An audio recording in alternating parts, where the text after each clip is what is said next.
তারপরে তার ছেলে দুদু মিয়া 23 বছর কাজ করেছেন।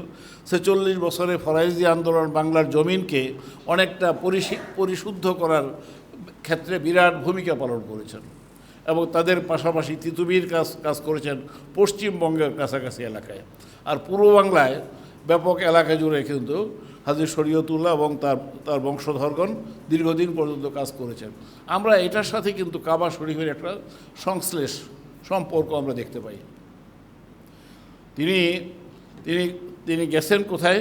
পাওয়ার হাউসে গেছেন, সেখান থেকে পাওয়ার সংগ্রহ করে এনে তারপর সেটা দিয়ে তিনি বাংলার সমাজ সংস্কার এবং সংশোধনের জন্য ফরাইজি আন্দোলন করেছেন। এইভাবে আপনি আমাদের গত 1400 বছরের মধ্যে আমাদের যত কাজ হয়েছে, মুসলিম শাসন কায়েম হওয়ার আগে যারা এখানে ইসলাম প্রচার করতে এসেছেন তাদের সাথে মক্কার সম্পর্ক ছিল, কাবার সম্পর্ক ছিল এবং পরবর্তীতে যারা এসেছেন তাদেরও সেই সম্পর্ক ছিল।